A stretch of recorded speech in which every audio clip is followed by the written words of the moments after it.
नमस्कार जय Jagannath.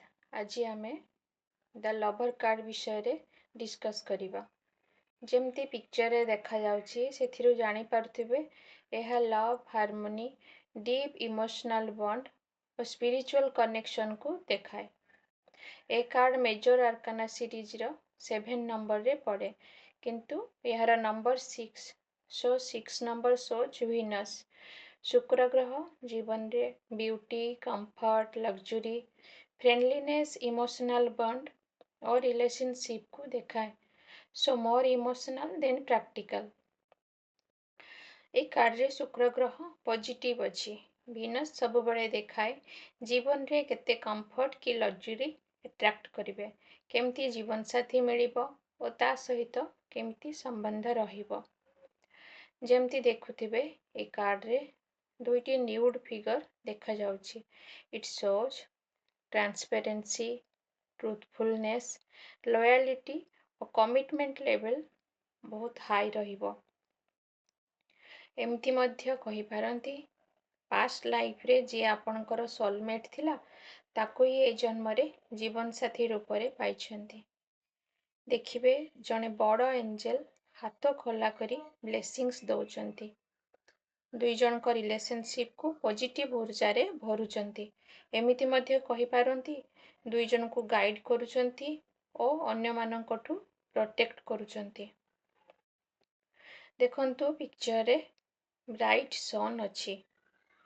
Bright sun always shows positivity growth and prosperity success and divine blessings.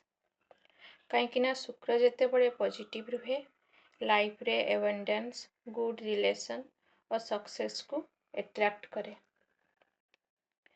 एठी जो स्नेक देखुचंती यह देखाए जदि लॉयल न रहिले रिलेशनशिप रे ताहले निजर क्षति हबो। द स्नेक में हार्म यू दो it's a very positive card. केबे केमती कही जदि ए कार्ड रे प्रॉब्लम कहबो जेमती देखंतु मेल फिगर फीमेल फिगर को अनेछि किंतु फीमेल फिगर ऊपर को अनेछि।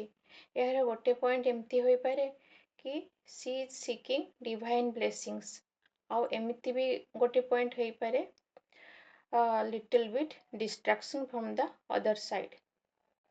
सो लॉयल्टी रखिले ट्रांसपेरेंसी रखिले रिलेशनशिप ठीक रे चलिबो। पछरे देखंतु गच्छ अच्छी गच्छ सब बड़े ग्रोथ को देखाए फूल और फल मध्य अच्छी यह सेमती हैप्पीनेस और फ्रूटफुलनेस को देखाए।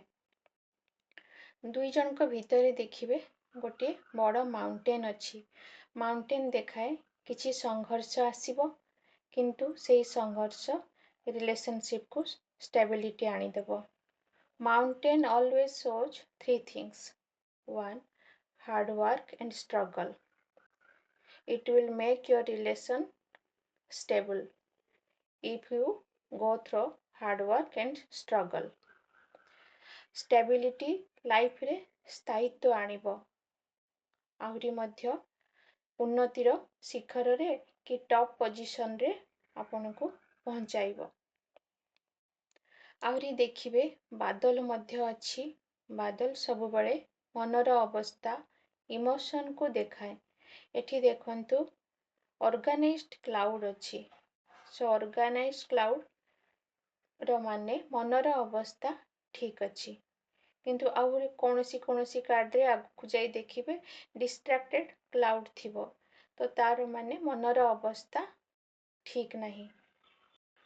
जदि केते बळे कोनोसी क्लाइंट क्वेश्चन पचारे बिजनेस करिया पे चाहूची पार्टनरशिप रे बिजनेस कले सक्सेस मिलिबो कि तेबे ताकू एडवाइस दिया जाए ऑपोजिट पोलारिटी रे पार्टनरशिप कले निश्चय सक्सेस पाइबे।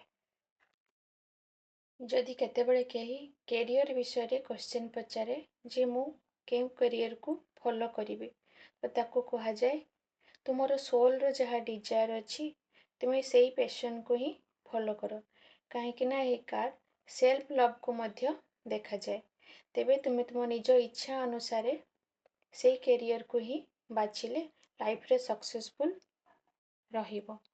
एबे आमे देखिबा ए कार्ड आमे कौन कौन लाइफ लेसन पाइलु। So number 1 embrace relationship. ए कार्ड सिंबलाइज करे लव एंड पार्टनरशिप को।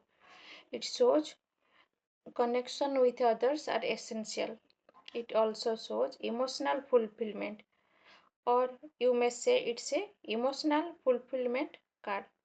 Second, integrity and transparency. ସବୁ ସମ୍ପର୍କରେ ଶ୍ରଦ୍ଧା ଭାବ ସ୍ନେହ ଭାବ ଓ ଟ୍ରାନ୍ସପେରେନ୍ସି ରଖିବା କଥା। କପଟତା ନ ରହିଲେ ରିଲେସନସିପ୍ର ଫାଉଣ୍ଡେସନ୍ ଷ୍ଟ୍ରଙ୍ଗ ରହିବ। ସୋ ଏହା ଥିଲା ଦ ଲଭର୍ସ କାର୍ଡ଼। ଜୟ ଜଗନ୍ନାଥ।